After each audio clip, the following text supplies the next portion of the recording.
Support for WPR comes from Bagels Forever, available fresh daily at the store in Madison, and the frozen food case in grocery stores throughout the state.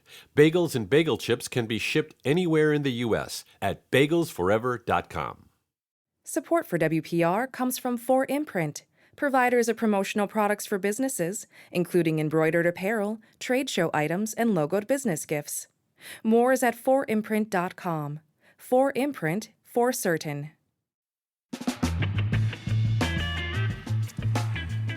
Thanks so much for joining in today on WPR News. Larry Mueller here, and today is a Consumer Protection Day to start the show. We'll learn about the latest scams with our two guests, Michelle Reinen and Michael Domke. Michelle is the administrator of the DATCAP's Division of Trade and Consumer Protection. Michelle, welcome back. Well, thanks for having us, Larry.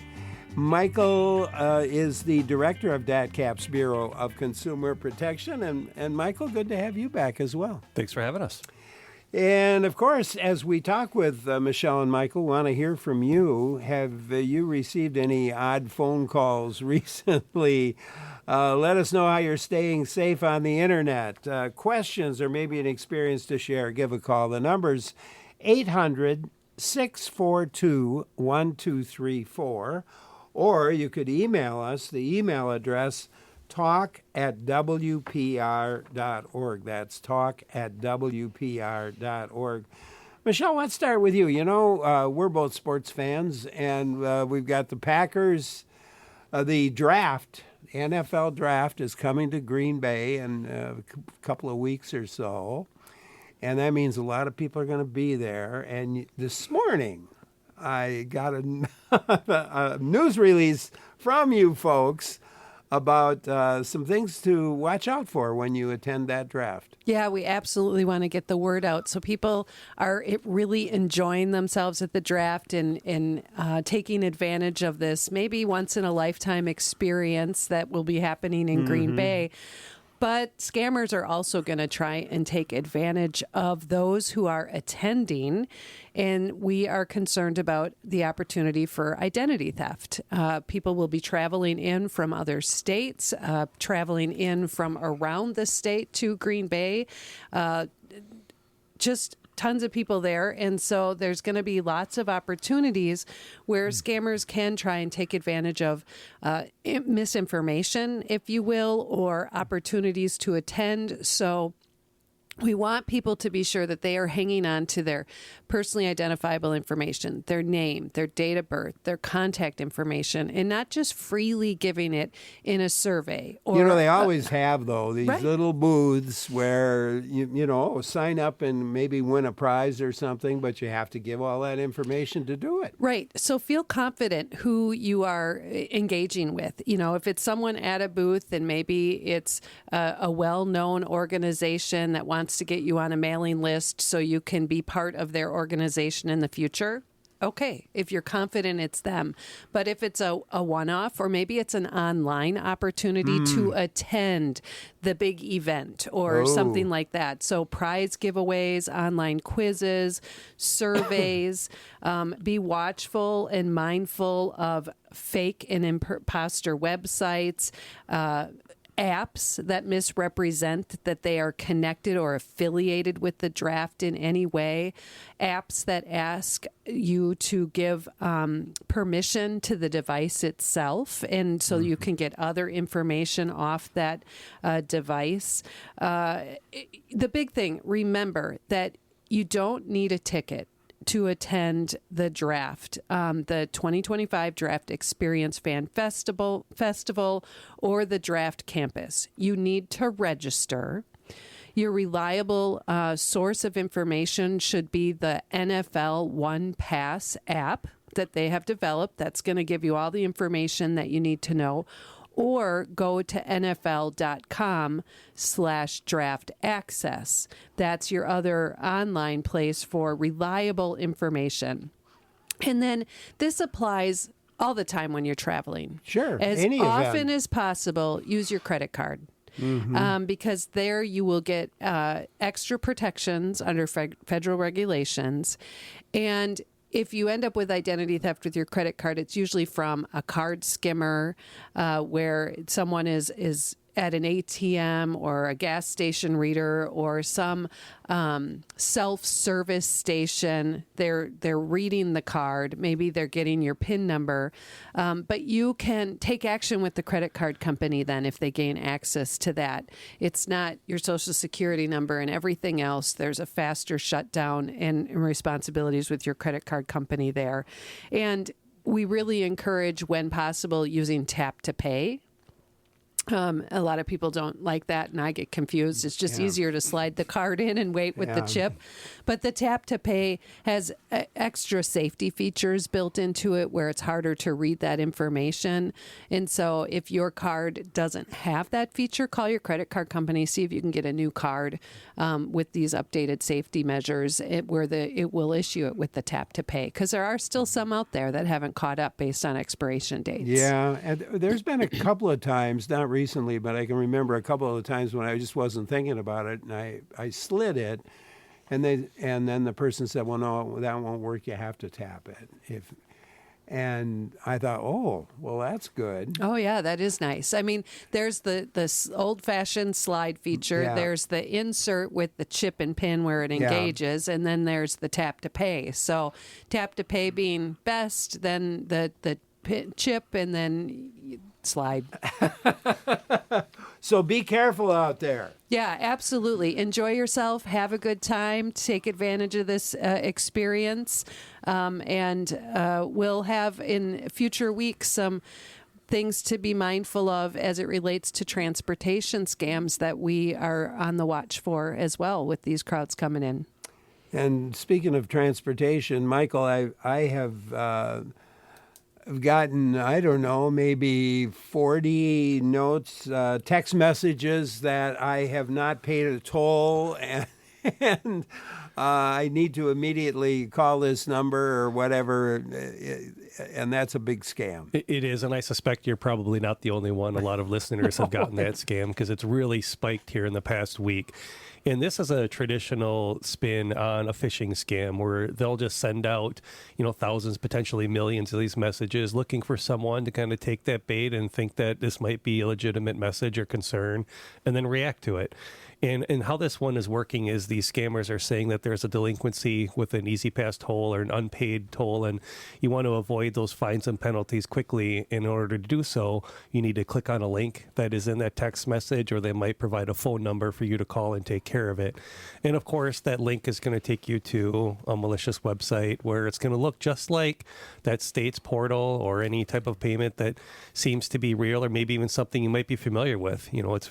We see these scammers copying these websites, and they're flawless. They look just like them. And so then, unfortunately, individuals might go on thinking they have that toll. And the reason that it's, I think it's potentially happening right now is we were kind of on the tail end of spring break. So many people will have traveled to, states where there are tolls. And here in Wisconsin, we don't have them, so we don't think a lot about it. But when you're traveling to those destinations that do, it's plausible you might think, well, maybe I missed one, or maybe the transponder didn't pick it up, and so I'll just hop on and pay it so I can avoid those other penalties, when in reality it's all a scam.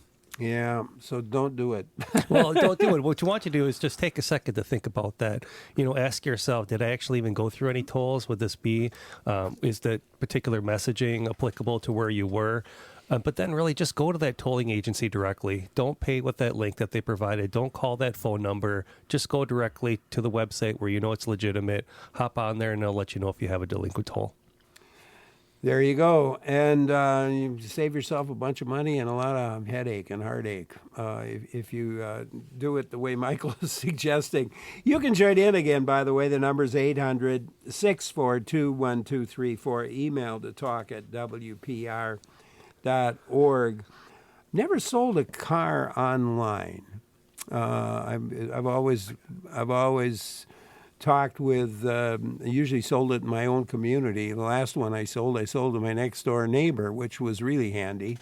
for a used car, but a lot of people are doing it online, and there are some scams to watch out for, aren't there, Michael? There are. And interestingly, when I was younger, I did sell a motorcycle online, and this exact thing happened to me. And thankfully, I got cold feet and backed out of it, but I ended up not paying. And what's happening with this is it's a take on the fake check scam. And what's happening is we're seeing consumers, and this is the messages for those that are going to be selling on platforms like Craigslist or Facebook Marketplace, any type of avenue where we're selling online, and the scammers will reach out and they'll say they're very interested in the vehicle, and however they're going to let you know for some reason they're not local or they've got something going on or they're busy and they can't come and look at it, but they really want you to hang on to it for them because they know that's the one, and so they offer to send a down payment or any type of payment in advance, and so they'll send that check. And then what will happen after it's received is that scammer will let that seller know, well, you know what, I mistakenly sent you a little bit too much. I want you to hang on to the deposit and hold the car for me. But if you wouldn't mind sending the rest back, I'd appreciate it. And what will happen is because of the way that the banking system and the timing that it works out is that seller will go ahead and deposit that check and it'll show up in their account and they'll have access to that money. And then they may unknowingly send that money to that scammer. And then when you find out, when the bank, 7 to 10 days later finds out that that check is fraudulent, they're going to pull that money back. And unfortunately, whatever you sent is gone. So really the red flag here is if anyone sends you an overpayment and says, hey, we just sent you too much money, there should be a lot of red flags flying up at that point. And we want you to just not take that money. And if anyone's also asking you to send back an overpayment, don't send that money. You're going to find out most likely that check was in fact fake and didn't clear. And this is just one of those scenarios where when you're selling something online, you want to just take a little bit of extra effort to verify who you're selling it to is legitimate, is real, and double check so you don't put yourself in this situation. Yeah, makes a whole lot of sense. Annie in La Crosse has a comment for us. Let's go there. Hi, Annie. Thank you for calling. What's on your mind? Well, you may not know this, but not that I'm an artist, but I go to art shows, and there are people getting a hold of sites for art show applications and scamming artists. This almost happened to me. What artists have to be careful of is if you ask these scammers anything about the show, they don't answer it. And luckily, PayPal would not let me transfer money to these people. They said it was a fraud. Wow. So tell me, what did you buy something from them or try to? No, it's an application art show, like Art Fair on the Square or Off the Square or the Paoli Art Show. There are applications, and you fill out the application and you send in your money. And these people got a hold of a show that was in Illinois, and I had never been to that show. And what I did after the fact is I looked up the person who I was dealing with, and there was absolutely no information about them on the web. And then I looked at another show, and it seemed to be the same thing, and I looked who that person was, and they were nobody. Whoa, Michelle. Yeah, I mean, she's doing her research after, but anything can be impersonated where there is going to be money in exchange and in gathering of information to attend in this application. So you have to check things out because they are making the websites look legitimate or just creating pop-ups, new opportunities. How do you check out and confirm and verify something that's new? Well, they're probably going to need to have a permit in order to have a big event at a public facility. So checking with that municipality, is this really happening? What kind of other promotion is happening? Because you don't want to not support new opportunities. Sure. You need to be available for that. But being cautious who you're giving your money to and how you're making those payments and doing so in a secure fashion that you can hopefully get that money back. The credit card, if they'll take it, it sounds like PayPal had something built in here, which is excellent to hear in order to help protect people. PayPal probably already had some experience That's right. with this. That's right. Annie, thanks for bringing it up. So be it an art show or any kind of show, you got to be careful. Thank you. Kathleen in Montello, we'll get to you in just a minute. A reminder, we're talking today with Michelle Reinen and Michael Domke from the Department of Ag Trade and Consumer Protection's Bureau of Consumer Protection. I'm Larry Mueller.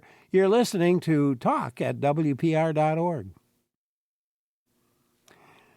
Larry Mueller here. We're talking consumer protection issues today with our two folks from the DATCAP's division of, or Bureau, I should say, of Consumer Protection, Michelle Reinen and Michael Domke. It's always great to have them come by. Questions, the number to call, 800-642-1234, or email to talk@wpr.org. Kathleen in Montello will give you a chance to join in. Thank you for calling. Thank you for taking my call. I was wondering, when you get these text messages saying that you have a toll or something like that, and I do just always ignore them, but then I was wondering, should you delete it? Should you block it? What should you do after you receive these? Yeah. One great thing that you can do is you can report it using the reporting feature to your telecommunications provider, and then make sure Consumer Protection is aware of it as well. And then it's when there's links in it that you could accidentally press if you were to fumble with your phone and hit the wrong message, I'd encourage deleting it so that way you don't accidentally hit anything and redirect your device where you don't want it to go. Yeah, that makes very good sense. Thanks, Kathleen, for calling. Appreciate it. And by the way, we haven't given your number or your contact information. You mentioned that to Kathleen, so let's give that. Yeah, the Consumer Protection Hotline at DADCAP is 1-800-422-7128. And you can go to our website at datcp.wi.gov, and there you'll be able to get fact sheets, communicate with us, file a complaint, just check out the consumer alerts, sign up for our newsletter. Lots there. Ken in Janesville, what's on your mind? Yes, I was had to switch airline reservations, and so the airline did not have an 800 number. And I was frustrated online trying to change it. So I thought, well, they've got to have a number. So I Googled a number, or Googled a search for the airline 800 number, and I got one, and I called it. And after 5 minutes on the phone with them, they were wanting information and all that, and I realized it was a scam. So I just hung up, and they actually called me a number of times afterwards, and I just finally told them, do not call me anymore. So you got to be aware, even doing a Google search for an 800 number. Yeah. Yeah, Michael? Ken is absolutely right. A little bit of due diligence when you're looking at those search results could really save yourself, because when you're having those search results, a couple things can happen. First is, we might see now, you can pay to have your particular website or tied to that keyword to show up first or near the top. And we'll see some of those that'll be labeled as sponsored. And if you're not really looking, they could potentially have very similar names, very similar web addresses. The information's kind of the same. And we also see this other times where you'll see websites that are providing a service, and they're going to provide oftentimes a service you can do for free by yourself. But it just comes down to, in that search, looking and making sure you're landing on that legitimate company's website. Yeah. Ken, thank you for calling. Philip in Wausau, what's on your mind? Well, thanks for taking the call. Great show, Larry. Anyway, when you do get one of these spam texts, you can often figure that out because they often are accompanied with a phone number from which the call emanated. So what you do is you look at the country code. Now, in the United States, the country code is 1. But I got one the other day where the country code was 63, and that was in the Philippines. Another one, 31, from the Netherlands. So you know that these aren't scam calls because the country code gives it away. Michelle, comment? Yeah, that's a great tip to be looking at that information. It's one piece to many different clues if you're looking for them. The problem is we're in a hurry and we don't always think to look for those clues, and we're reacting to being told we have an overdue notice in tolls and want to take care of business there. So excellent tip, looking for spelling errors. Just a reminder that there is spoofing where there's a misrepresentation on that caller ID and where something's coming from, but there is improvement with that. It's another great tip. Yeah, thank you, Philip. Appreciate it. You can join in too at 800-642-1234, or you could email to talk@wpr.org. David in Madison will go to you next. Hi, David. Hello? Hi, what's on your mind? I have a pickup truck, and about a year ago or so, I got a letter from the Ohio Department of Motor Vehicles that I had not paid a toll on their toll road. Now, I have not had my pickup outside of Madison or Wisconsin for about 10 years. So there was an email address there I could use to explain why I'm not going to pay this. And I typed it out and sent it in to them. A few weeks later, I got another letter. So, and this time the letter had a picture of a truck, a commercial truck, with a Wisconsin license plate with my license plate number on it. But it was obvious not my truck. So I went to the state of Ohio's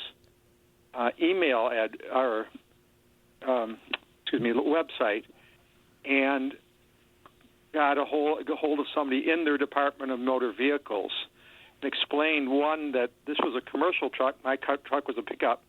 The license plate was yellow. Wisconsin places are white. And the upshot was, he said, probably somebody just made a fake license plate, took somewhere, got a hold of my license plate number, put it on there, put Wisconsin on it, and the man was very nice. He canceled it. But if I hadn't been thinking about it, I might have just sent them a check. Yeah. Wow, Michael. Yeah, what David's explaining is something we've also heard about before, and it's just another variation on that text scam. The toll scam. But what they're doing is they're finding a little bit more personal information that they're adding to that letter to make it seem more convincing. In this particular scenario, that individual may have actually made a fictitious plate and was driving around. Another we're seeing where they might be photoshopping a picture to make it look like your plate is on there and it's going through that toll and add some. And we've heard this at a couple outreach events where victims have talked about they've got that same letter and thought it was legitimate because of that convincing picture. So David did the perfect thing by reaching out to the Ohio DMV directly, talking to someone there, and then vetting it through to show that it wasn't in fact his vehicle. Yeah. And you mentioned information events, and you guys get around the state a little bit for that. We do. We have a rather robust outreach program where we get out into the community and we have presentations on a variety of topics. And what we'll do is we'll share what we're learning. We try and keep them up to date. So as new trends are coming through or things that we're seeing, we'll make sure we share those with the community so everyone can stay protected. They're free. All you need to do is just provide us with an audience and a location, and we'll come to you and make that presentation for you. And if you want to learn more, you can go to our website at datcp.wi.org or .wi.gov. I did it now myself, Larry. .wi.gov, and you'll find a list of all those presentations, and there'll be a link on how you can request one. All right. There we go. Thank you, David. Appreciate the call. Dennis in Rosendale, your turn now. Hi, Dennis. Yeah, hey Larry. Hey, the reason I'm giving you a call, I have a question. I have an iPhone, and when you get a phishing scam or you get some kind of a message that you want to delete, one of the options is to report this as a phishing scam, or report it as a fictitious message. When you hit that button and do that, who does that get reported to? That goes back to your telecommunications provider, so whomever you have service with using your iPhone. So that's a built-in feature, and you'd be reporting it back there. So that's a great thing to do. And if you do that, would you then also delete, or would you not delete that right away? You would want to delete that, so that's not in there. And Michelle laid out perfectly why you may mistakenly go in there and think that's the wrong message, or it may look like a different one. But a lot of, I shouldn't say a lot, I know a couple carriers now offer the option to delete and report as junk in one option. One so swoop. I would encourage everyone to use that feature. Dennis, thanks again. Appreciate your call. Sarah in Middleton, on to you now. Hi, Sarah. Hello. I just had a question. I reserved recently an Airbnb for vacation, and in the process of reserving it, they asked for a photograph of my driver's license and a picture of me holding my driver's license. And I did it, and then I thought, oh, did I just give away? Is that safe or not, or legit or anything? I can't say that we have heard of that. That a provider is doing that. If this provider is being really top notch in doing background or security checks to who they're renting to, it could be a possibility. But the caution that we're having here is that there are scammers who post fake opportunities on these different platforms. And so once a consumer is confident that the property is legitimate and exists, and you're really dealing with someone else, not a scammer, then, asking why they need this information, and then you're providing it in a secure manner. These could all be good steps and stages on both parties' behalf. It's getting to that stage where you're comfortable that you really know you're dealing with a legitimate provider that is causing hesitation. And I don't know that I'd be emailing that back unless it was she was offering a secure place. Yeah, that's that secure method of transmission, right? And you don't want to be moved off the platform either, because that is a telltale sign of a scammer, to move the conversation off the platform that they provide. So it's transmitting it securely somehow. Yeah. I would also consider at that point, if there's the option, is reaching out to, you had mentioned that you were at Airbnb, is reaching out to them directly and ask them if that's a regular practice. Because I'm glad that it raised a flag for you. And as we're talking, we haven't heard about that. But reaching out to them and saying, is this normal for you to do as a rental practice? Or even a permissible practice. So, because normal, you might have a few, but is it a permissible practice that they on their platform allow providers to ask for that information? Yeah, and if she's just asking you to email it back, I would say, well, I want a secure way. I would want a secure way to send it through rather than an email, which email is about as open as you can possibly get when it comes to that sort of thing. And I would just emphasize what Michelle said about staying on that platform. Like if you're going to book through Airbnb, then communicate, share information, do all of it through Airbnb directly. Yeah. Sarah, thank you so much for calling. Again, open lines get you on pretty quickly at 800-642-1234. Give a call. Emails, Janet emailed. She was recently at an airport. There was a major slowdown of checking in of bags, which led to a major backup in the security lines. Even though she has TSA pre-check, something was wrong that day. And in order to make my flight, she agreed to sign up for a trial with Clear, an alternative to TSA pre-check. As soon as she got home, she canceled her free trial of Clear, but they do have her driver's license, her fingerprints, biometric data. Should she be worried?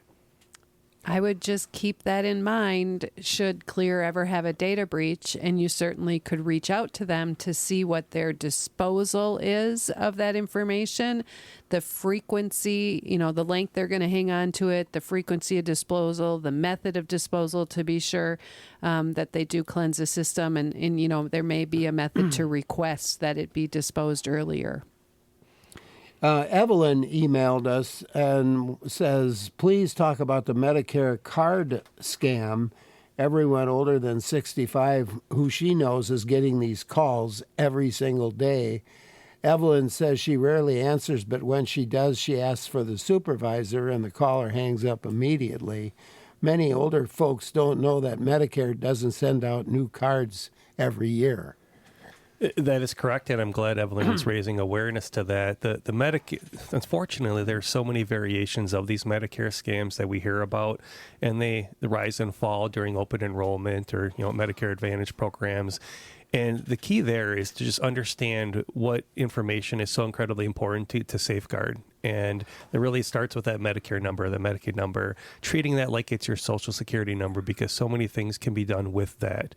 And so if anyone's calling and asking for that number, that right there should be a stop point for you. Certainly legitimate Medicare is not going to call and ask you for the number because they have it. They also are aware of these scams that are going around, so they're going to be cognizant of that.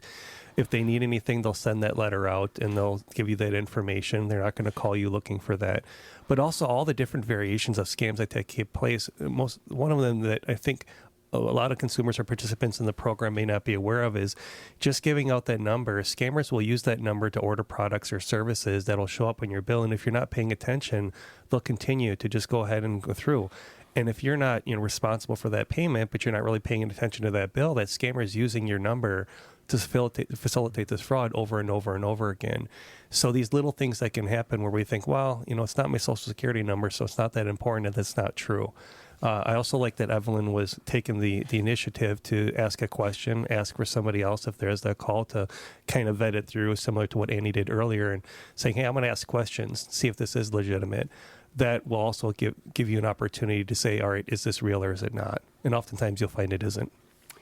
Mary in Minocqua, it's your turn. Hi, Mary. Hi, Larry. I just wanted to report an incident that just happened last week to my husband. He was trying to rent a car, and it was a reputable car rental place. And when he explained what he wanted, they told him that he had to go to Walmart and purchase something called a One Card, which he did, and he put $500 cash on the card. Came home, they wanted him to send a picture of the card front and back and send it to this number, which he did. So in the meantime, right after that, this salesperson called and said, oh, Mr. Mike, you have to go back and get another card and put $200 down on that. I thought you could pay your $500 and you owed $60. You could pay it when you picked up the car. Well, she checked with her supervisors, and that was not the case. So back to Walmart he went and to purchase another One Card, paid $200, put $200 down on the card, took the pictures, sent it to this person, and only to find out shortly after that it was just a total scam. So he's out the car and the money. $700 in the car. Yeah. Yeah, what we've found with these gift card scams is that if you realize you've been caught up in a scam shortly after this, if you reach out to the gift card company that you've purchased, they've been able to stop some of them from transpiring and then reload that onto a different card for you. I don't know when this happened. I think you said last week or so. It might be likely too late, but it is still worth the call to One Card so they know that their cards are being targeted in scams. A few years back, it was certainly the Apple Card. That was the card to get. Then it was Amazon cards, but it's good to know which card is circulating, so thank you for reporting that. I'd encourage you to file a consumer complaint with us. Not that we'll likely be able to take action, but for that awareness and reporting, because we share information with our state and federal partners across the nation. And it will be good to get that message out that this is happening now in this way with rental car companies being impersonated. And it'd be interesting to know how your husband found the number to make contact with what he thought was the reputable company and got tied up in the reservation that way and as part of the complaint. So if you'd reach out, you could go to datcp.wi.gov to just file directly online if you would like. Okay, Mary, there you go. Oh, sorry for your loss. Dave in Madison, your turn. Hi, Dave. Yeah, hi. I wanted to tell you about an internet scam that I got sucked into last week. And I'll start by saying I think of myself as a pretty, wily and aware consumer. But I got into a site that was probably questionable. I didn't know at the time. They, a few minutes into the site, a message came across my screen. The whole screen was blocked with this supposed warning supposedly from Microsoft, big Microsoft letters, and I couldn't do anything. Couldn't move my mouse. Couldn't see anything. It apparently covered all the movement that was there normally behind it. So, and it had an 800 number, which I called, and the person answered Microsoft. Then they basically they helped me get rid of the screen. It was just the escape key.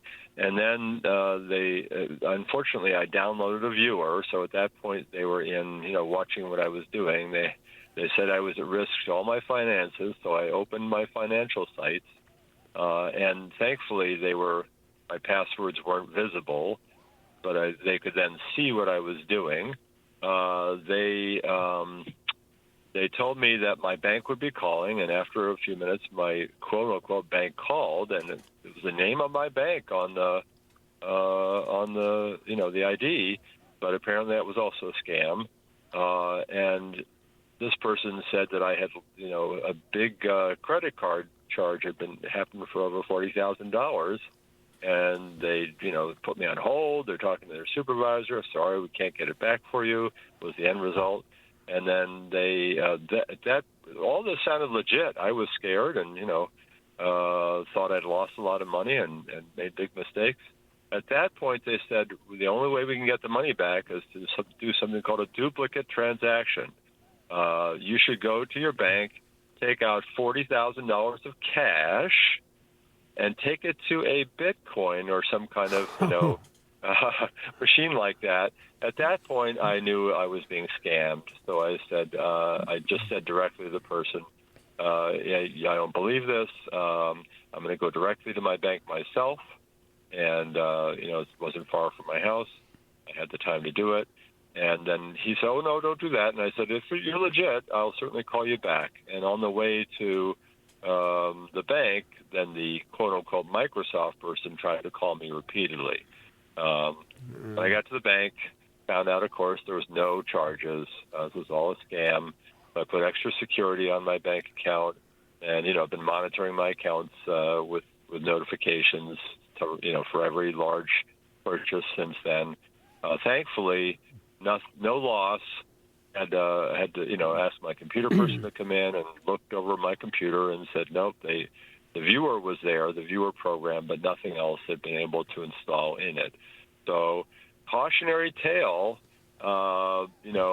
If there's an 800 number and a Microsoft warning, do not call it. Do not pass go. Do not collect $200. Dave, thank you. Michael?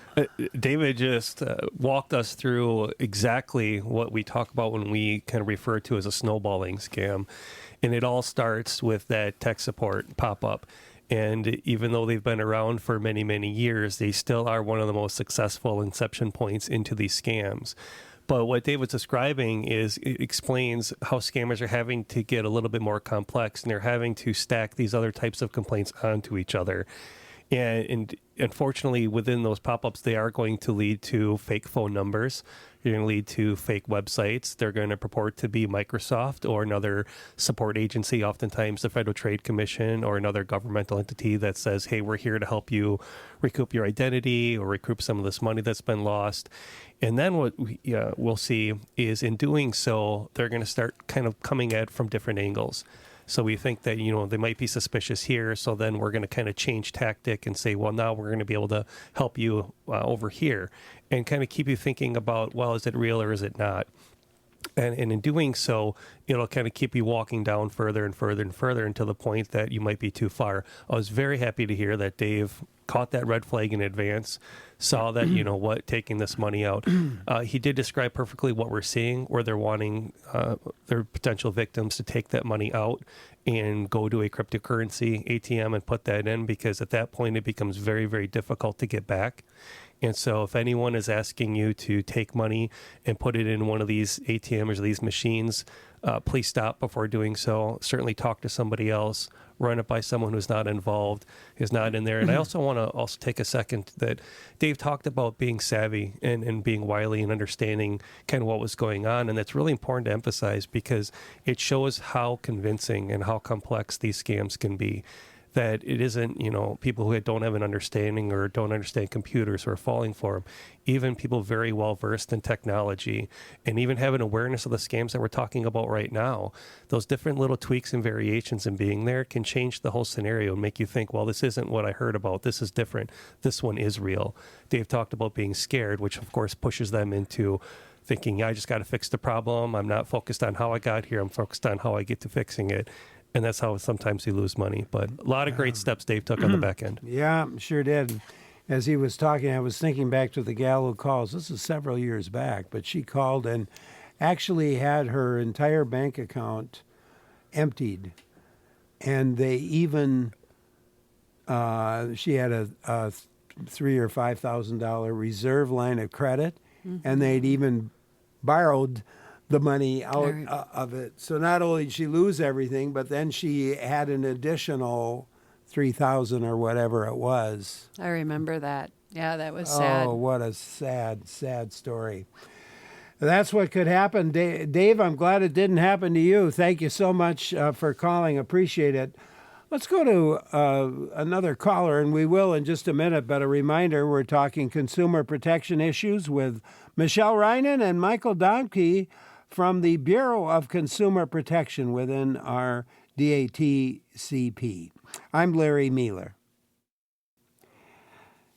At 12:30 today, we visit Baraboo to hear more about the Circus World Historic Site. We'll cover the newest exhibits and learn a little history along the way, so that's going to be fun. Right now, we're dealing with consumer protection concerns. Great to have Michelle Reinen and Michael Domke back from our Bureau of Consumer Protection to be with us today.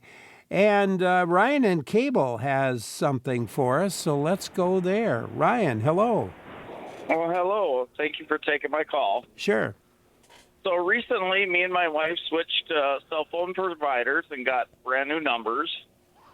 And since then, it is unrelenting. 15 to 30 scam or spam calls a day, even after we've registered our numbers on the do not call list. Is there anything we can do to stop this? We it takes 3 to 5 minutes to report each number, but it just does not stop.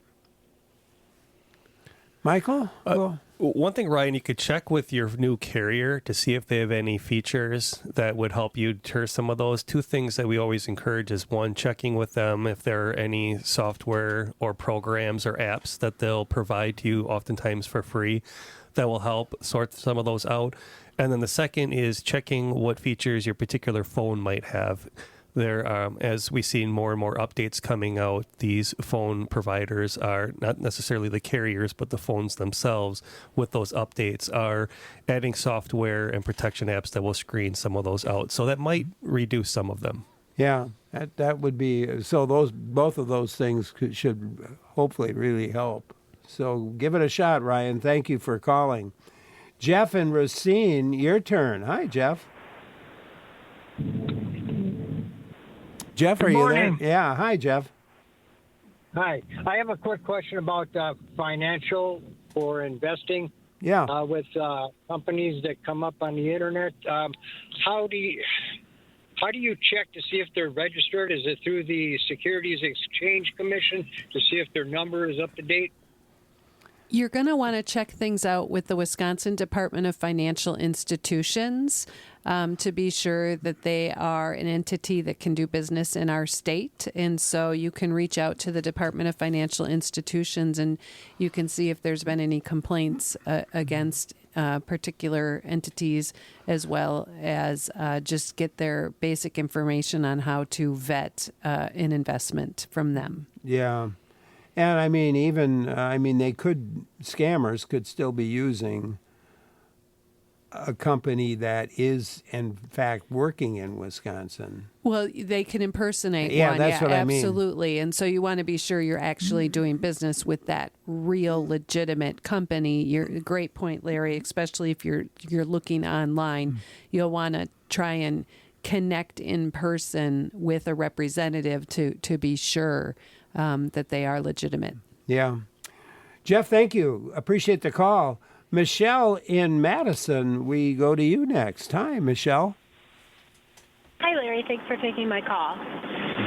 I have kind of an unusual someone trying to scam my daughter. Actually, she rented a car through Budget, and I did hear the rental scam earlier, but this one is quite different.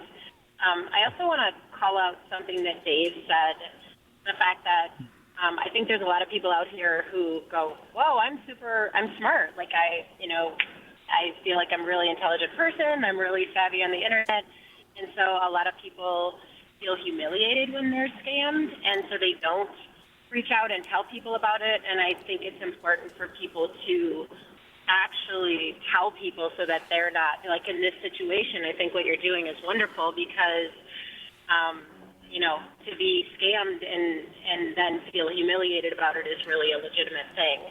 But my daughter had rented a car. She returned the car. She did what, I've taught her is take your video of everything, make sure there's nothing on it. And then, it was like 3 months later, she got a letter that said that there was damage done to this car and there was a significant amount of money owed to them. So we should just call and give them our credit card number or send a check.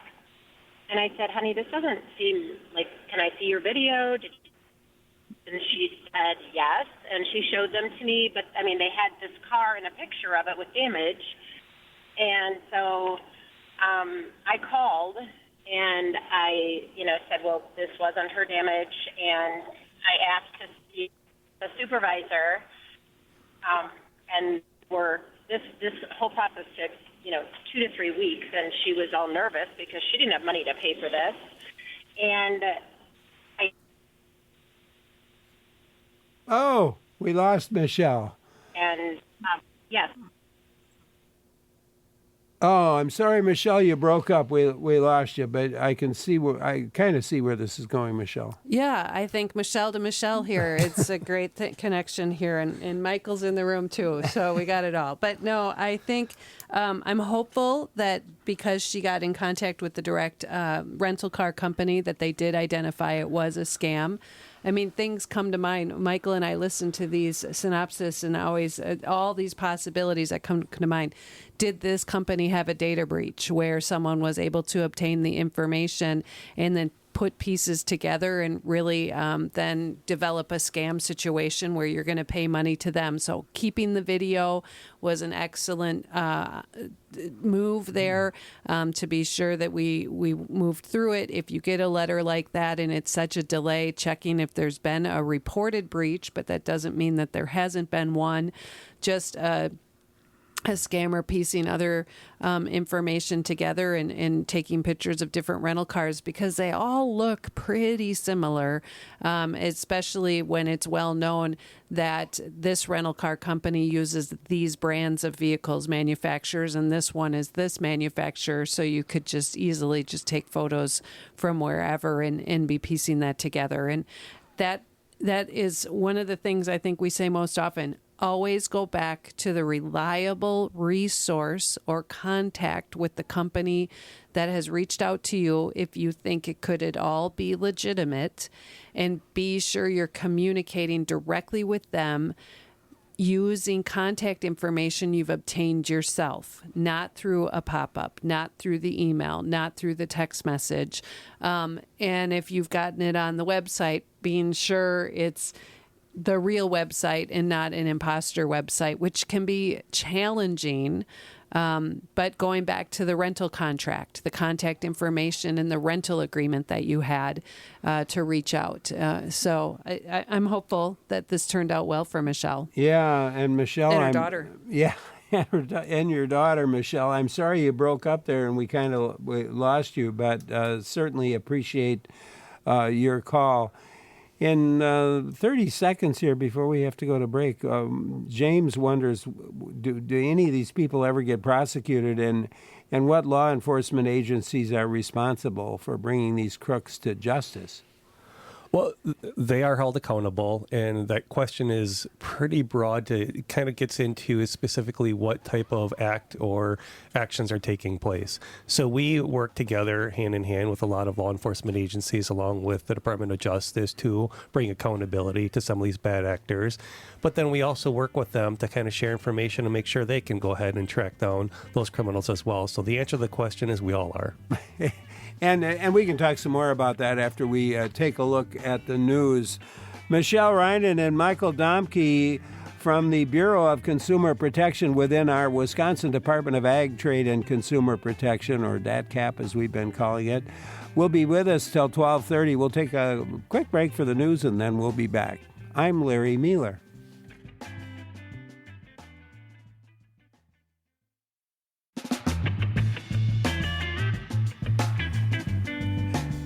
Thanks for joining in today on WPR News. We're talking consumer protection right now with our guest, Michelle Reinen, administrator of the DATCAP's Division of Trade and Consumer Protection, and Michael Domke is the director of DATCP's Bureau of Consumer Protection.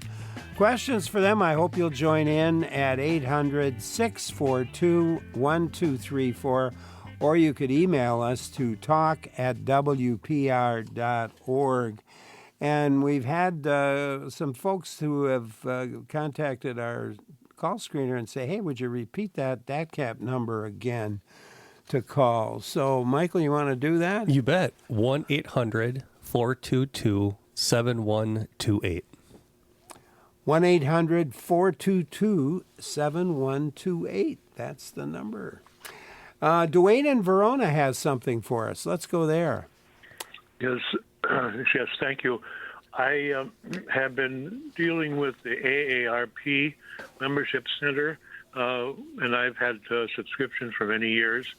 And in the past, I've had the AARP magazine sent to my mother, who was going on 98.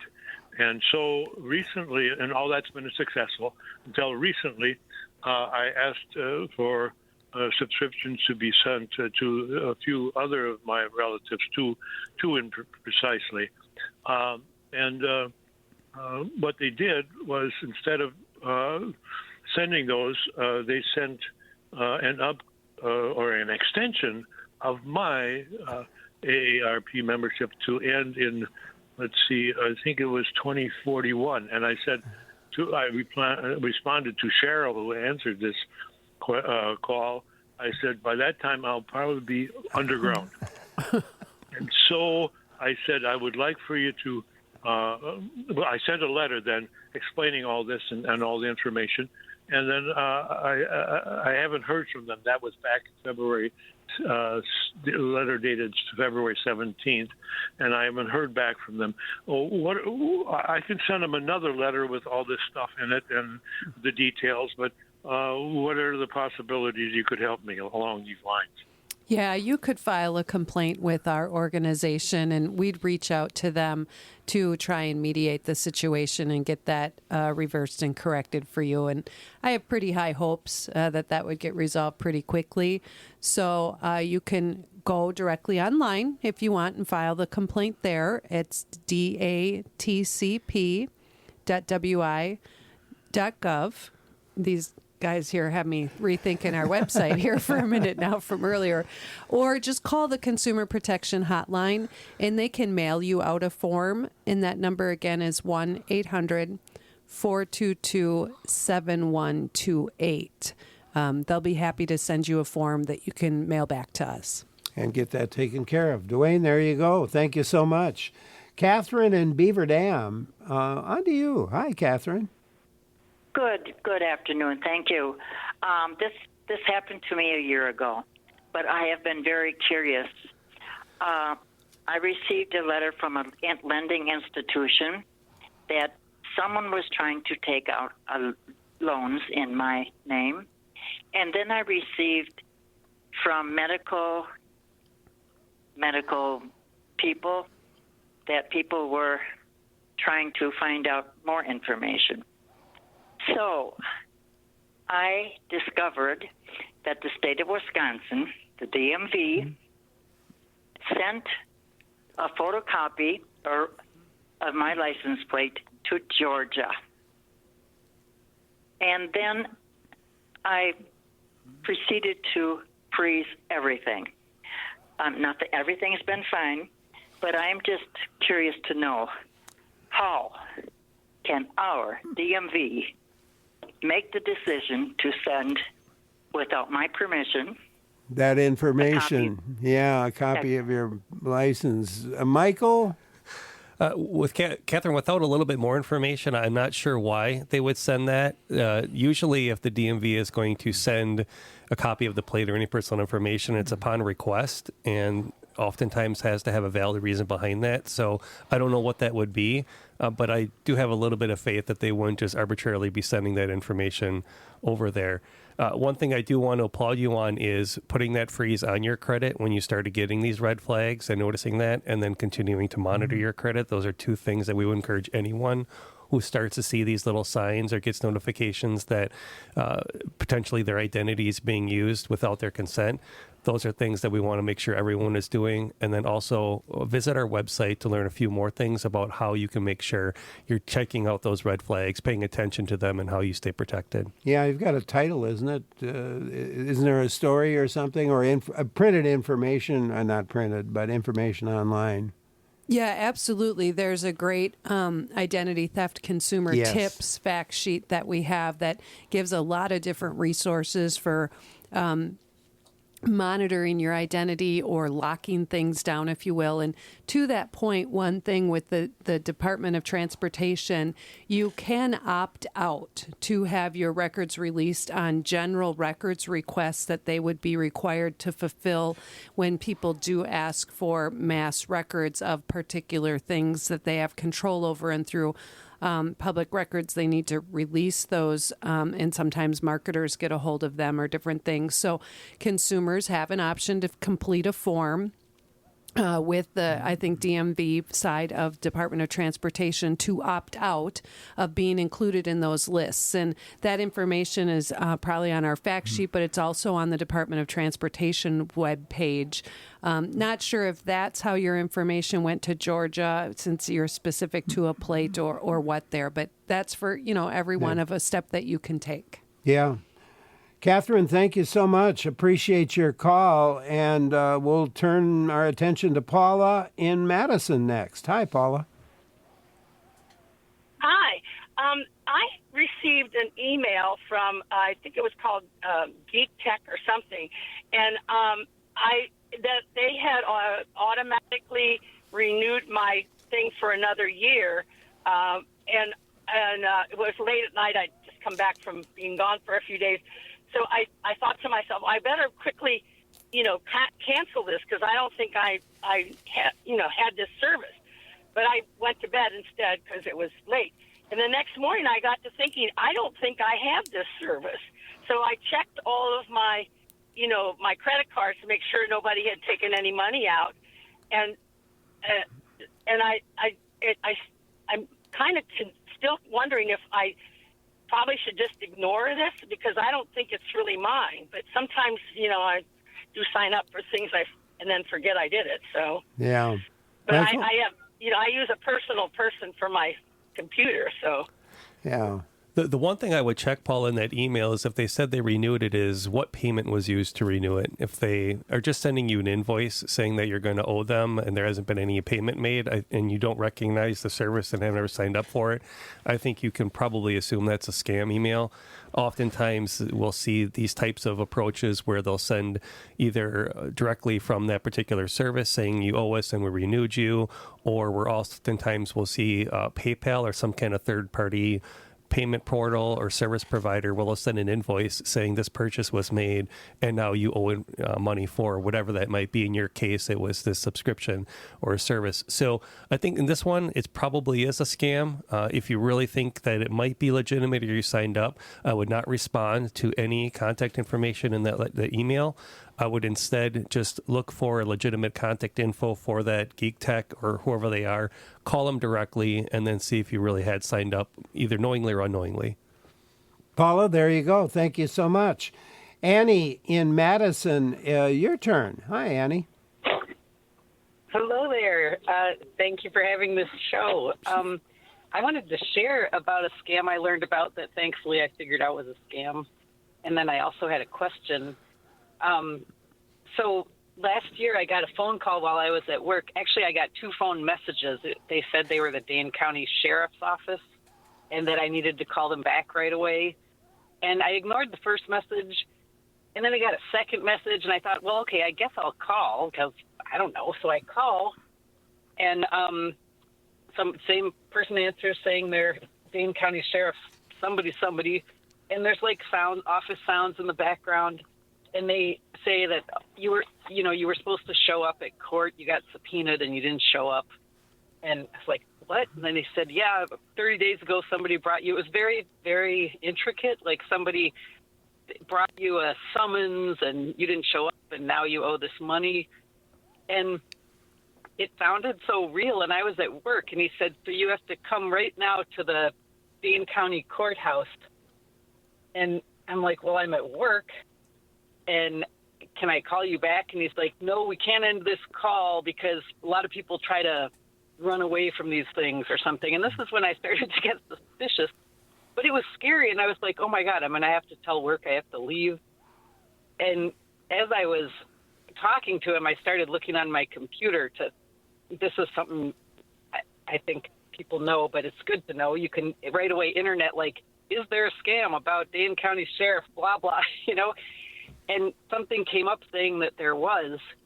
And while the guy was on the phone, I actually called the Dane County Sheriff's Office from my work phone. And they're like, yeah, it's a scam. So 2 things.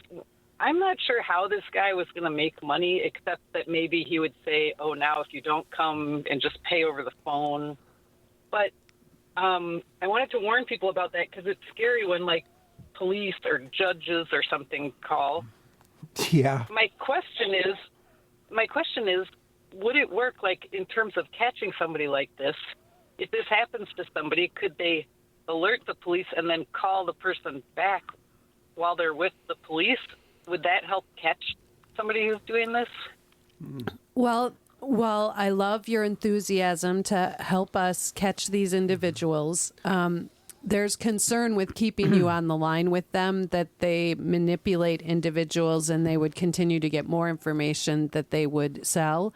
And most of these individuals are overseas. And so there's a lot of work that needs to be done with national and international partners to break down the rings, the call centers that manipulate these scams. So we'd rather you just disengage and hang up on them.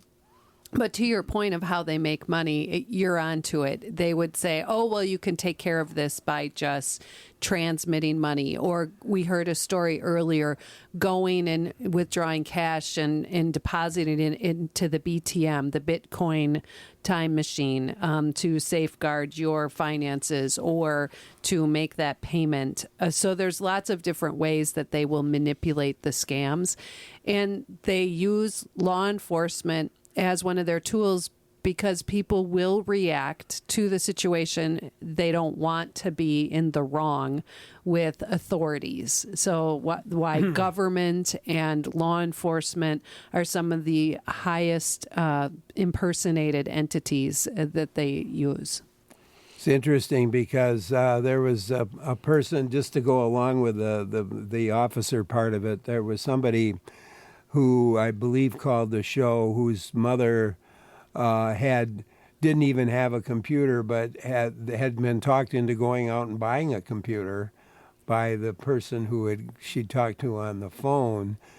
And so she had gone to the house and had actually called the police, and an officer came over, and the person called, the scammer called while the cop was there, and he said, well, let me take that call. And so he's talking to the guy, and the guy's trying to talk the cop into the whole thing. So it was quite an affair. And obviously, except she bought a computer, it was quite a circus. And I will just emphasize, law enforcement agencies are aware of this. They know that they're being impersonated. And so if you get one of these phone calls and any of those red flags, it's okay to hang up and just find that legitimate phone number and call them back. If and by some crazy chance it was real, they're not going to be mad at you for hanging up and calling back. They're probably going to thank you for making sure it was a legitimate call. Yeah. Annie, thanks a lot for calling. Appreciate it. Don in Laval, on to you. Hi, Don. Hi, how are you? Good. Appreciate the call. Thank you, and thank you for your show. I had 3 text messages from someone who said that I owed money for Easy Pass. I was delinquent. I never used Easy Pass, and I just ignored those text messages, but it had my first name, it said Donald, and so, I never use Easy Pass. Apparently that's something that you use where you go through a toll or something. Yeah, and we were talking about that earlier, but it's okay to repeat a little bit for sure, Michelle. Yeah, absolutely. The state of Wisconsin, the entire state got hit really hard this weekend, Friday through Monday.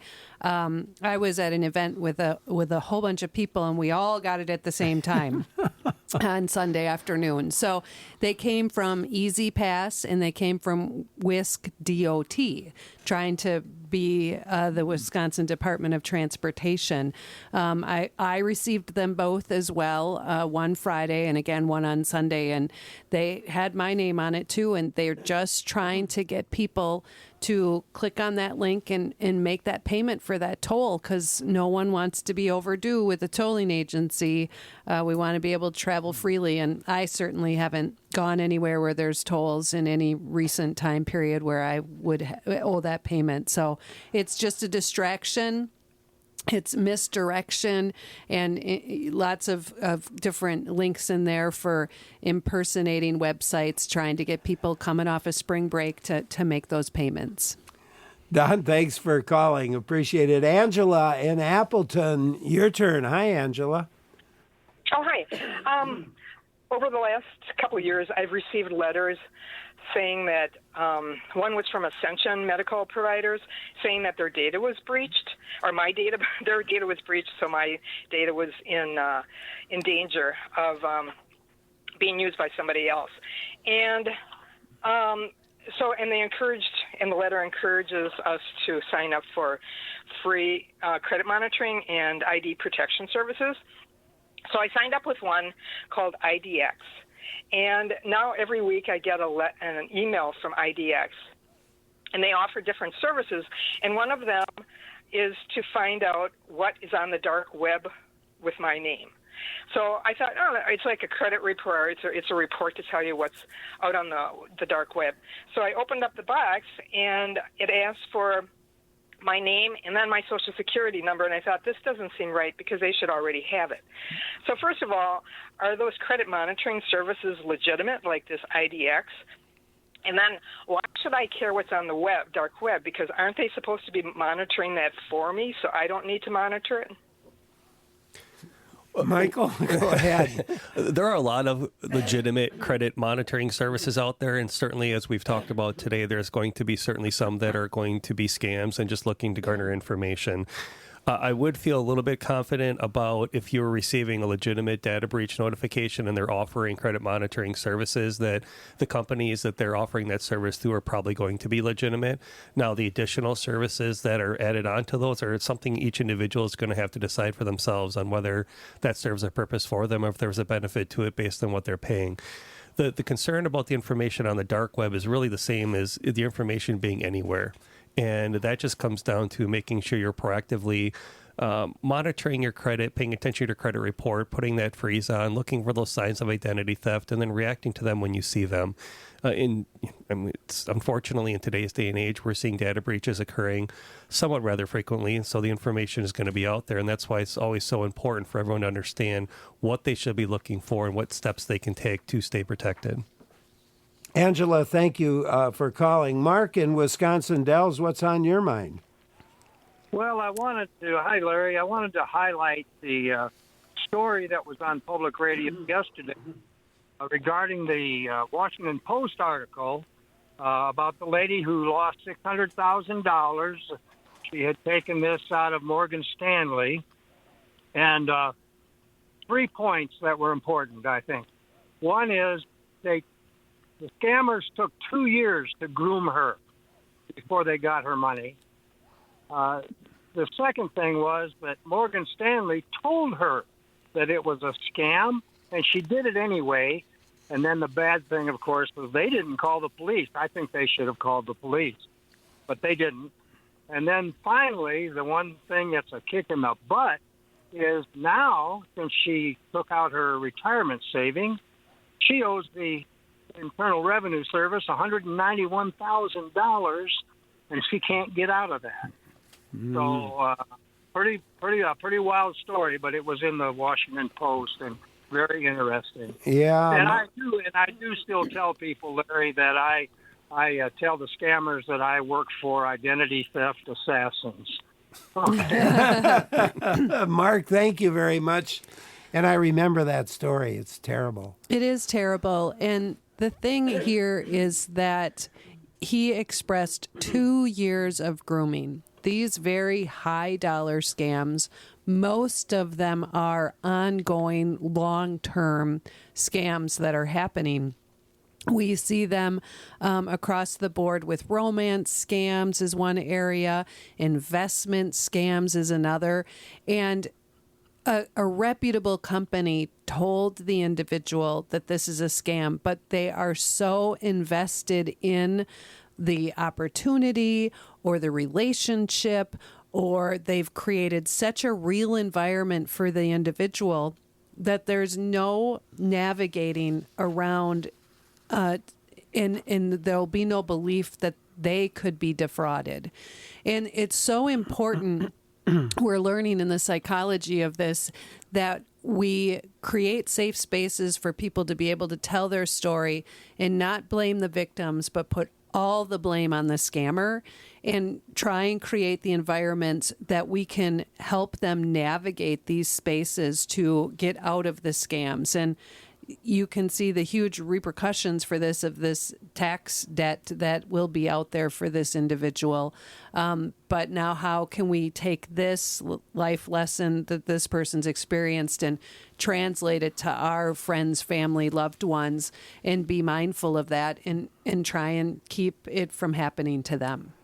And in the last minute, I did want to bring up how far they will go. The 2 years reminded me of the fraudsters who are impersonating DirecTV representatives, and even the scammers went so far as to send the consumer a new DVR system. It is. This is a unique one for us, and why we wanted to highlight is because in this case, they were reaching out and they were promoting an upgrade to that particular box and that equipment, and they actually did send the equipment, and the equipment worked, and they had a follow-up call to install it. And so it shows the level they're going to try and make it seem just how convincing it is, and then try and get that payment for that equipment, and then set them up on maybe another payment plan to get that personal information. But quite an investment to get that.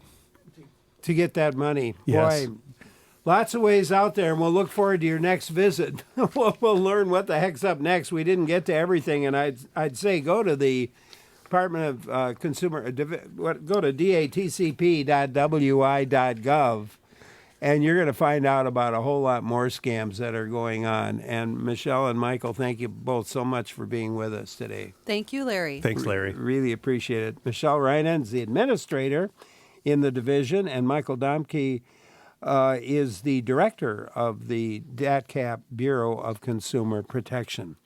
Coming up, we're going to take a look at the circus in Baraboo. I'm Larry Mealer.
Step right up, step right up. It's time to talk about the circus in Wisconsin.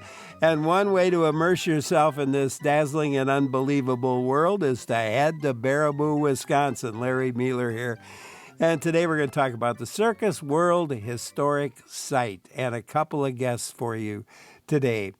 One is Georgia Stephenson. She's the operations manager at Circus World. Georgia, welcome to the show.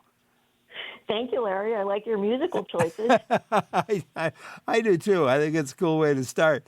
Jennifer Cronk is our other guest. She's the curator of circus history at Circus World. And Jennifer, welcome to you. Hi, Larry. Thanks for having us. That's great. We haven't talked about Circus World in a long, long time, so I'm really glad to have you with us today.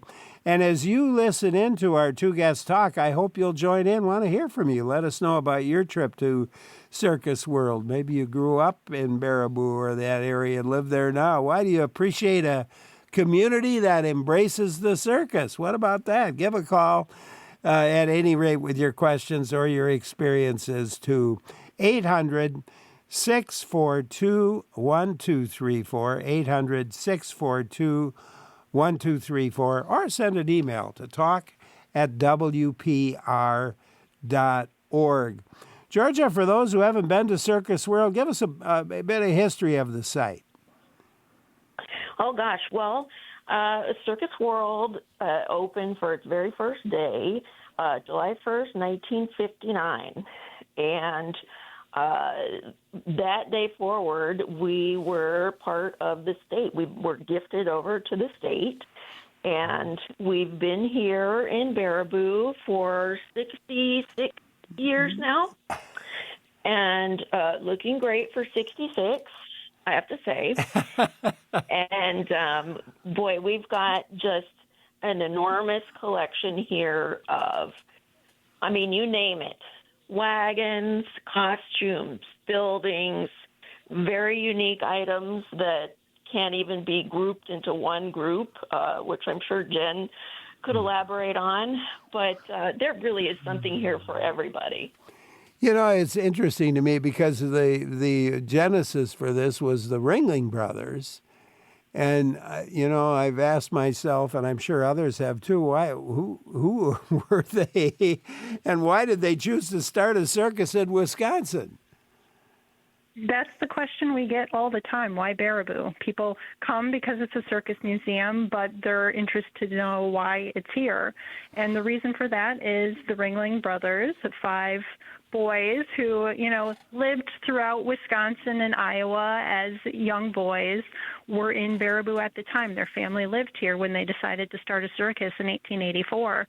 And shortly after that, they established their winter quarters there, which is where they regrouped every winter to get ready for the next season of the show. So they started building along the Baraboo River here in 1886 with their first winter quarters building.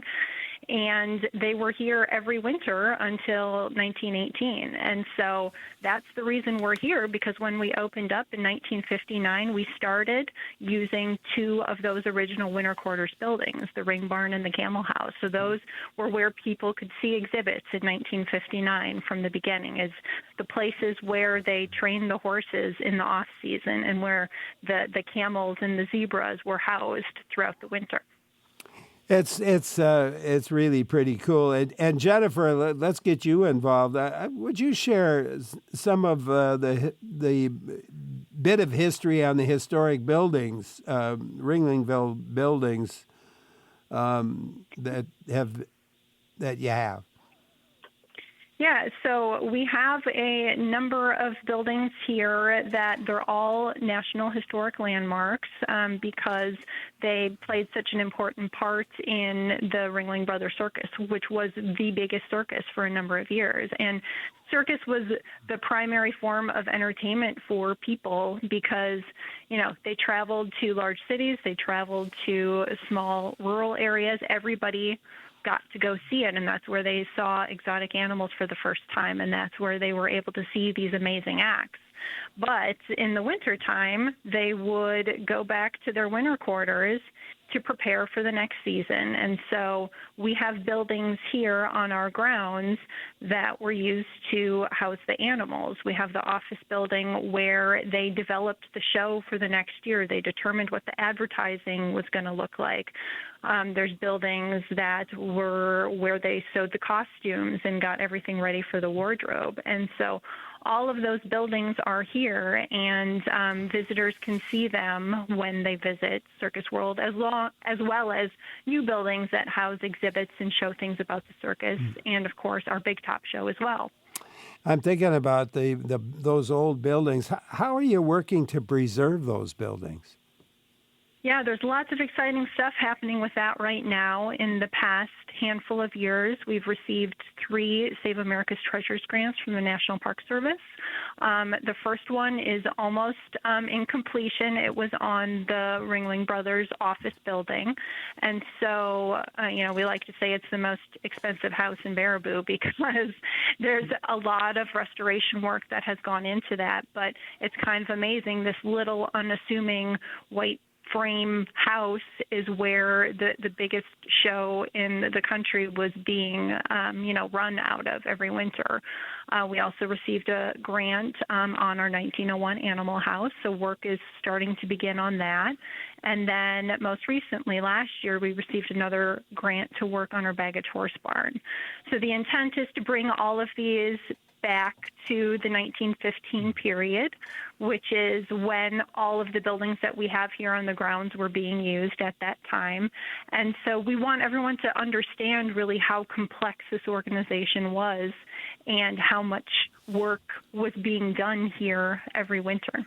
Yeah. And this is no small place. I mean, I don't know. I'm trying to remember how many acres, but it's a considerable amount. 64 acres grounds here and, 30-some buildings. We have a lot going on. Georgia, what's the draw of a circus? What connection do people feel when they go to a circus? Well, I think the biggest connection that folks might feel in the audience is that with who they came with. The circus is an art form where you can have the great-grandparents, the grandparents, the parents, and the kids all together enjoying the same performance for different reasons. And it's timeless in that way. It's always been a place to inspire and bring awe and joy and laughter to everyone. Using performance in the air and using clowns and using horses. And there's just so many ways to put the show together that will resonate with different audiences. But yeah, it's that connection to your family or to the folks you bring with you. I think that's the most important. Yeah, I would agree with you. When I was a very young child, my grandma took my brother and my sister. I only had one brother at the time. Now, we added another mom and dad did later, but she took us to the circus, and I was probably 6 maybe. So that was that would be a long time ago. But I remember being just absolutely amazed at the people in the trapeze and the animals. And one thing I remember was Grandma said, "Well, you're going to have to share a soft drink, a pop," she called it, and we had to share one pop for the 3 of us. You got one sip each, and that was about it. That's for some reason that sticks out in my mind. I'm not sure why, but I also remember at the time I was just absolutely amazed at what was going on, and I think even today now, as you visit Circus World, there are a lot of amazing things for the whole family to see. Definitely. And, you mentioned your memory about the pop, and I think that, the circus is very multisensory. So you're going to have those early memories, whether it's something amazing you see or some incredible sound, the aroma of the popcorn or the cotton candy, and certainly the tastes. But inside of our big top, there's not a bad seat in the house. And you're right up close and personal, seeing people in the air flying and seeing horsemanship on full display. And it's really remarkable to see it in such an intimate setting. Yeah. And over the years, when I visited Circus World, it always takes my mind back to that first visit with Grandma Mealer to the circus, but it's been a few years since I've been there, and the circus, I know now it's opening April 21st, if I'm not mistaken. There are always new attractions and new exhibits and new things to see, Jennifer. Maybe you could talk about some of those a bit more. Yeah, definitely. Always new things to see here. And, our wagon collection is phenomenal. It's the largest collection of circus wagons in the world. But extra exciting this year is we just received 4 wagons on loan from Feld Entertainment, including the Bell wagon. And that has a really special history to us because it was commissioned by the Ringling Brothers for their 1892 circus season. And it was built right here in Baraboo. Their cousins, the Mollers, had a wagon shop in downtown Baraboo, and so they built the frame. And then the carvings came from the Milwaukee Ornamental Carving Company, and the bells were created by the Centennial Bell Foundry of Milwaukee, all to make this beautiful wagon that played music. There's 9 bells on there that can play songs, and we are so excited to be able to have that back here in Baraboo where it began, and so that will be on display here.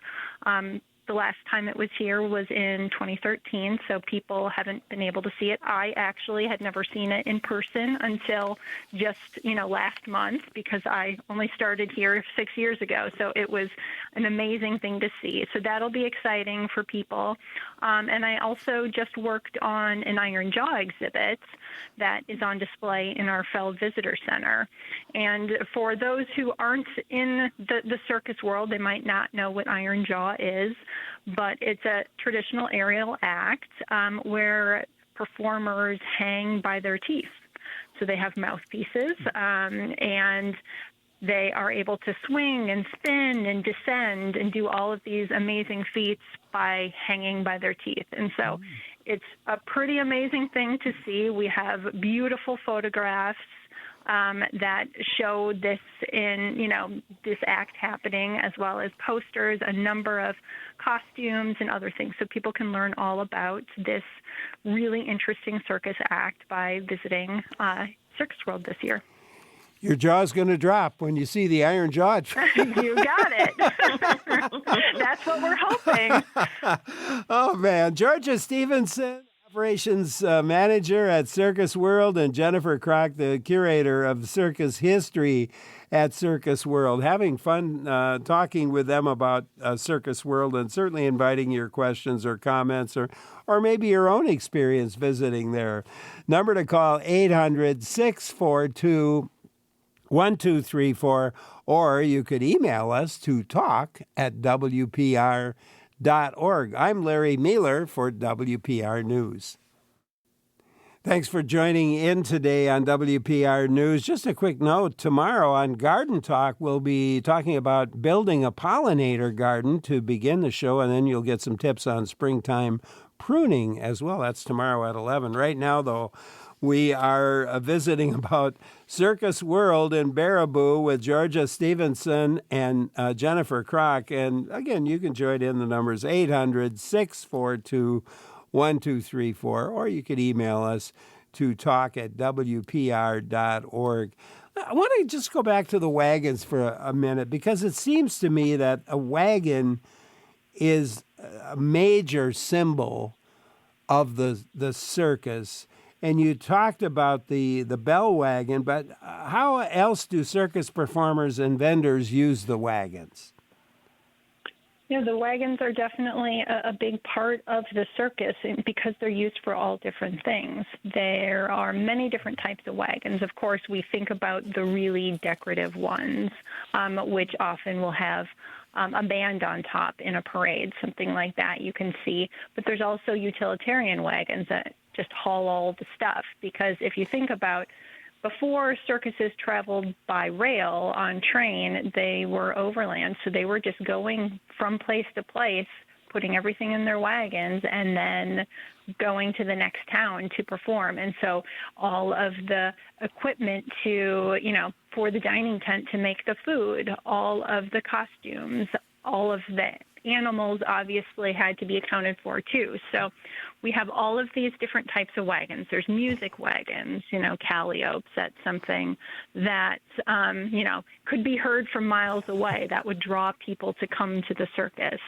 And so our collection, we have, over 250 historic vehicles here at Circus World. It represents traveling shows of all types and sizes, because there were small, what were called dog and pony shows that weren't as large as the Ringling Brothers shows, and we have a little bit of everything.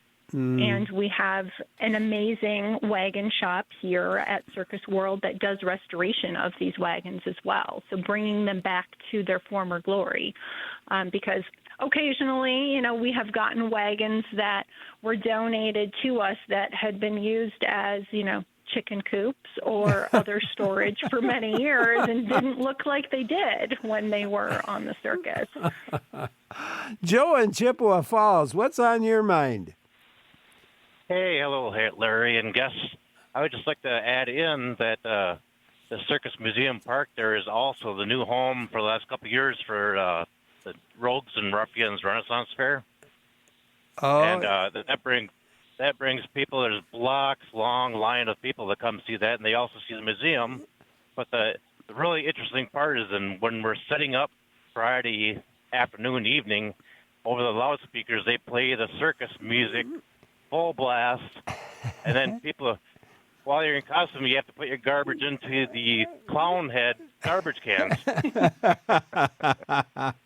Joe, those garbage cans are very popular.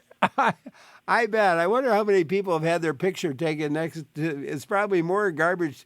No other garbage cans have been photographed as much as those. I would bet. And Joe talking about his event. I mean, it seems really appropriate to me. And it reminds me, we should talk more about the performances that go on. I mean, the circus performances that go on. Give us more detail perhaps, on what we're going to see this year? Oh, you betcha. So our performance season kicks off on May 16th. The museum opens April 21st, like you said, but then our live performances start May 16th.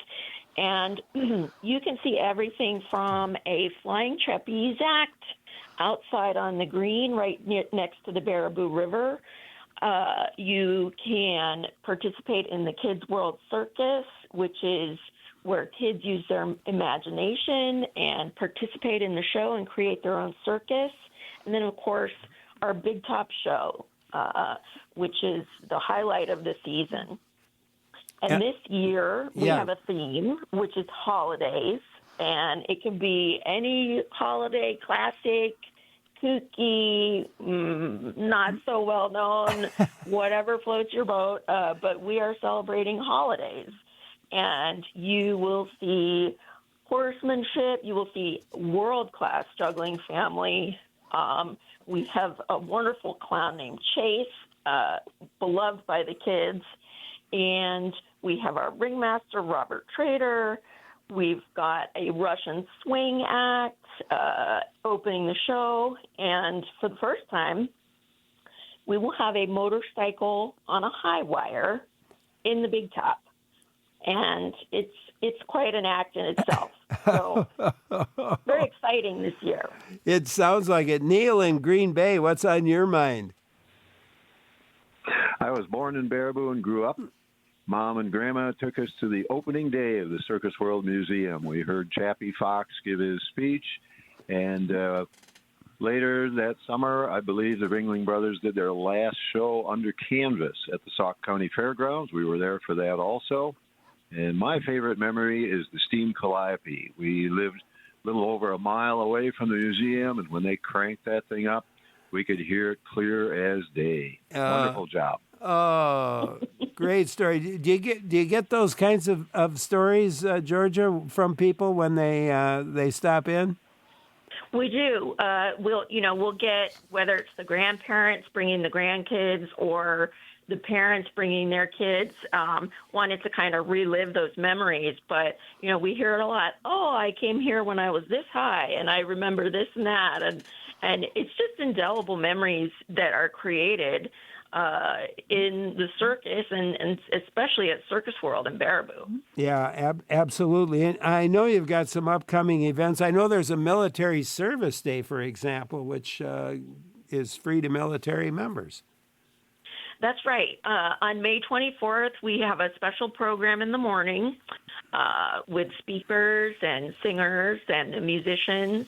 And then the whole day is open for no charge for active and retired military and their families. And it's a wonderful event and some very moving moments, even here at the circus.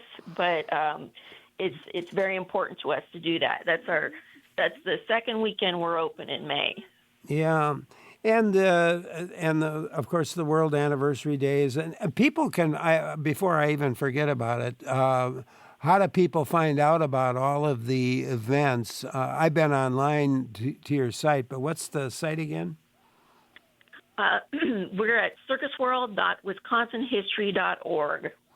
circusworldwisconsinhistory.org. And there is a fee, a normal fee, entrance fee, and so forth to get to. I didn't find that it was. I don't see that it's all that. It's certainly not out of line with what you see. How long does the average person hang out there? You can stay a long time at Circus World. Well, I'll tell you something. I have worked here for only 3 years, but I still haven't seen everything yet. I don't know about you, Jen. Not quite. I'm getting closer, but there's just so many nooks and crannies. So you can spend all day here if you look at all the exhibits and go to the performances. There's so much to see. Yeah, there is indeed. And the people of Baraboo have really embraced this whole thing, have they not? The community itself? I think it's like second nature here. Like, we don't even really see it as the circus. It's just part of who we are. You drive around town and there's wagon wheel bike stands, and you go to the post office and there's circus posters, the jeweler, the pack and ship. It's just everywhere. And it's just part of the DNA of Baraboo. Yeah, it is indeed. And I used to have occasion to travel there fairly often because I had when I was a young man, I had a young lady who lived in Baraboo that I would occasionally come and visit. And I could remember going to the Circus World with her on more than one occasion. And we always had a lot of fun on those dates, as I would call them now. I don't know what they'd call them now, a visit probably or something. not a date, but it was a date to me, and I think it was to her as well, and always a very, very good time. And I bet if you just typed in Circus World Museum, your site will pop up. For sure. Circus World Baraboo, Wisconsin History, Wisconsin Historical Society. You can find it a number of ways. Georgia, Jennifer, thank you so much for taking time to be with us today. It's brought back a lot of fine memories for me, and I bet it has for a lot of listeners and others. Maybe some curiosity, and I got to get over there and see it. So thank you both. Georgia Stephenson is operations manager at Circus World, and Jennifer Cronk is curator of circus history at Circus World. So much fun to talk with them. And I imagine we'll be doing it again sometime down the road. And thank you for joining us today. This and all our shows, a team effort. Clara Neipert, Joel Patnott, our producers, our technical directors. Lee Rayburn with us today, but Jeff Robbins also is often with us. Our executive producer is Jill Nadeau. I'm Larry Mueller. Thanks again for listening. Hey, listen to that music. Doesn't that get the circus in your blood going?